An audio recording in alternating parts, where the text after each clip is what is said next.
It's 2 o'clock. We've all been waiting. Normal baby wipes. Let's see if it comes off. It's a certainty it'll come off.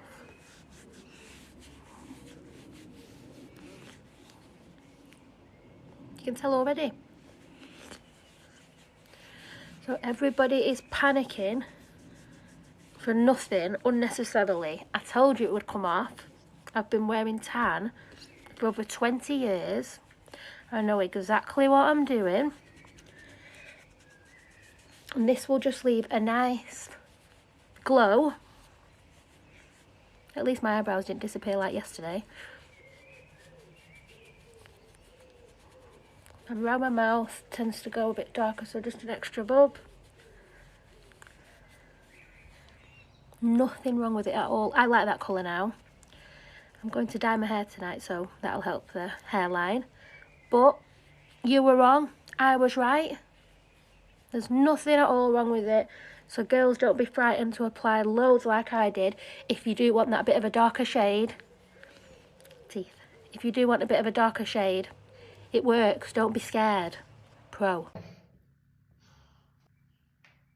Yo, I just woke up, but I marinated all night. Last night I used my favorites that I've been using for years. The Loving Tan 2-Hour Express.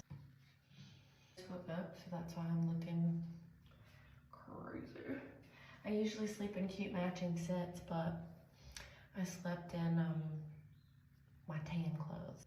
Anyway, this tan is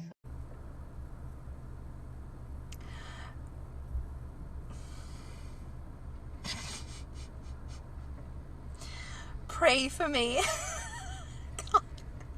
Pray for me that this wash is off to a nice colour, because I am walking around looking like this right now after my spray tan.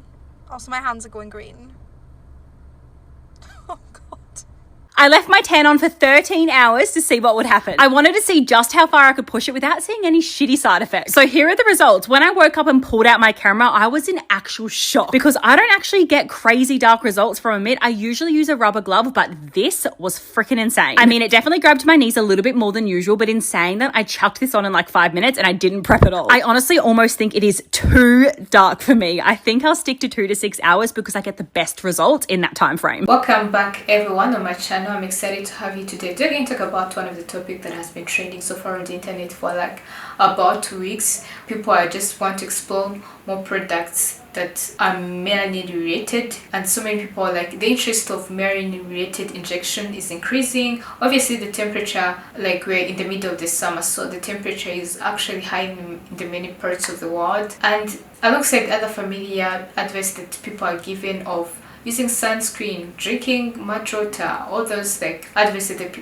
the doctors say that people can use maybe to reduce the effects of sun on themselves. Obviously melanin plays a big part for people who have dark skin, or for black people, like we don't face that much heat, and so many white people are trying to use, you know, these melanin related injections, and you're going to hear more about how people are doing it and what's the impact of that, and even maybe we're going to hear about for me I feel like it has some health consequences, because I haven't read somewhere where they say like it's safe, it doesn't have effects. So obviously you're going to hear more about that, and then we're first going to see these videos of people who have used these products, and for what people like maybe who are not white, black people, had to say about this. And we'll be right back after seeing this video to make our comments.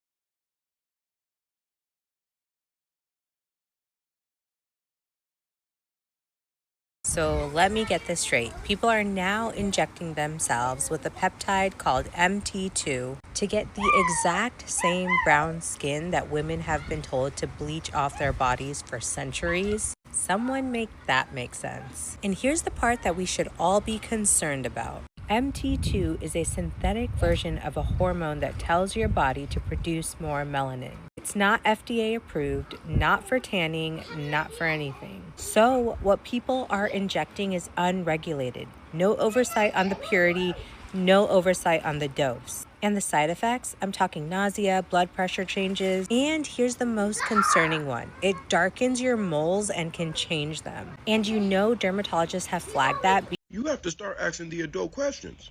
Where are they getting the melanin to inject into the people? While I share this man's concern about what they're injecting into their bodies, in the comments there was a suggestion that people are essentially extracting the melanin from the cadavers of Black people and then injecting that melanin into themselves. That is not the case of what's happening. Rather, they are injecting a synthetic peptide hormone known as melanocyte stimulating hormone, which increases the production of melanocytes or melanin and also increases the risk of melanoma. So I do not support the use of melanotan, but I also want to dispel the myth that they are actually extracting the melanin from Black people.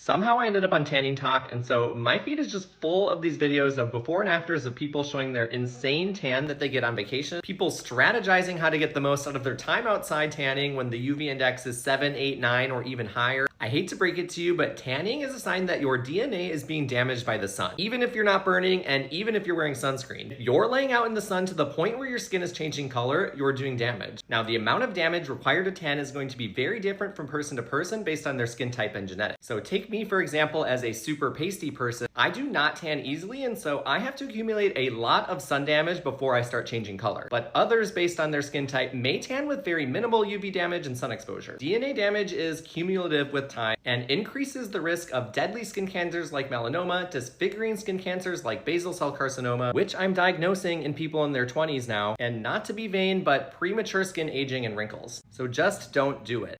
Okay, I just got a spray tan at Sugared in Bronze, and I went with their darkest, like really, really cool toned spray tan, and it looks so, like, I look green, and I love it. But I'm gonna report back. If you see me walking around downtown Austin like this, like, no, you didn't. I have to leave it on for 3 hours, and then I can shower it off. So I'm gonna check back in with you guys after 3 hours, and then after 8 hours, it will be fully developed. What if you could lower your risk of skin cancer by changing the color of your skin? More people are diagnosed with skin cancer in the US than any other kind of cancer combined. In fact, melanoma, a highly dangerous type of skin cancer, is estimated to claim 1 life every hour. Okay, this is a big subject, so let's start with the science. Everyone has something in their skin called melanin, a biological pigment that gives us the color of our skin, hair, and eyes. The cells in our epidermis that make this pigment are called melanocytes, and everyone has the same number of them, but everyone's melanocytes make different amounts of melanin and different kinds. Melanin serves a few very important purposes besides giving your skin its color. When you're outside, your skin is being exposed to the ultraviolet rays of the sun. UV radiation is just that, radiation, and prolonged exposure can damage the DNA of your skin cells. With enough damage, that DNA can start to malfunction, and the life cycle of your skin cells is disrupted, potentially causing uncontrolled replication and leading to cancerous growths. Your body's looking out for you, though, and has a couple of defense mechanisms, one of which is your melanocytes. Inside your melanocytes are little melanin-producing factories called melanosomes.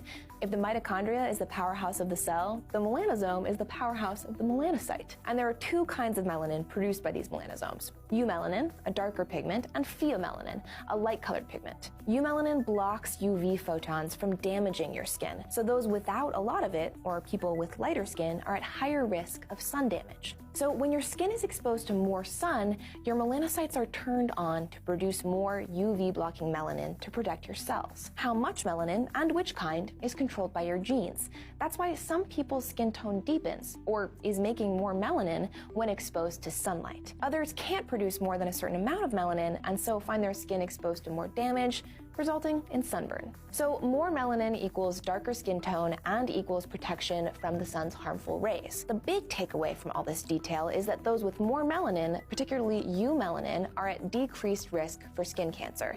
And now, researchers have explored how that level of protection can be artificially induced for those who don't have it naturally. It turns out that the melanosomes that produce the 2 different types of melanin have different pHs. And remember, the melanosome is the little pigment-making machine inside your melanocytes. Eumelanin, the dark, highly protective pigment, is produced by melanosomes that are less acidic. than the melanosomes that produce pheomelanin. So researchers have posited, and have now shown, that they can actually change the relative amounts of which kind of melanin your melanosomes produce. Inhibiting a certain enzyme called SAC can make melanosome pH less acidic and allows those cells to produce more eumelanin, meaning darker pigmentation and increased protection from skin cancer. We're still not exactly sure why pH influences what kind of melanin your melanosomes produce, and this is an area that researchers are hoping to explore further. It's important to point out that this is different from regulating melanin production by changing the way your genes are expressed. It's not genetic editing. This new research could instead result in a pharmaceutical drug that induces pigment production, potentially for use by populations vulnerable to skin cancer or those with pigmentation conditions that they'd like to treat. This is still in the very early stages though, being tested in mice and human skin cells in petri dishes. It's a long way from practical applications in humans. Okay, so the science is super cool. But the color of someone's skin has been something that defines and often divides humans for millennia. So if it becomes possible for us to change that color in a very fundamental way for medical purposes, what does that mean for our conception of things like race? Would its use be ethical? The authors of the study note at the very top of their research paper that skin pigmentation not only has health implications, but also very important psychosocial ones. A reminder that science doesn't happen in a vacuum, and its results and takeaways go out into an imperfect world. And that's something we need to consider. Having a light skin was like the standard of beauty back then, but now we're seeing like how black or dark skin is actually being embraced alongside other, skin colors.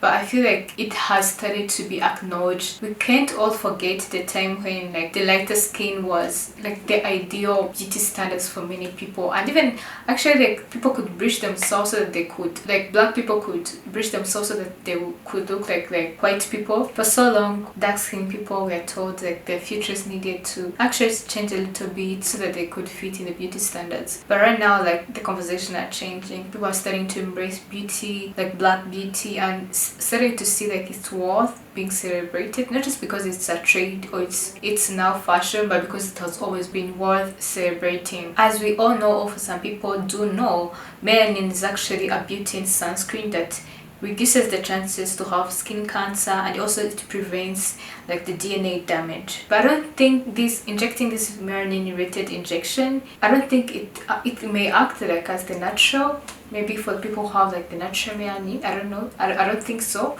I feel like what these white people are doing of turning their skin into dark skin, it's even bad than leaving your skin the way it is, because I feel like this can even cause like cancer, some like skin issues. And I feel like if this was a good thing, I feel like this is not healthy, because like doctors and they're not, I feel like many of them are not really recommending them, and they're not seeing like many doctors come on the internet maybe say like, this is advisable, you can do it. Obviously melanin is good, but if you don't have like that much melanin, then you could appreciate the way you are rather than causing yourself some other skin issues which were not necessary. So I hope you had a good one watching this video, and if you gain one or two things in the video, make sure to subscribe, like, share. Kindly share this video so that YouTube could recommend it to other people, and comment so that I can hear your thoughts about what we have already seen in this video. And I hope I'm going to see you in the next video. Have a good one.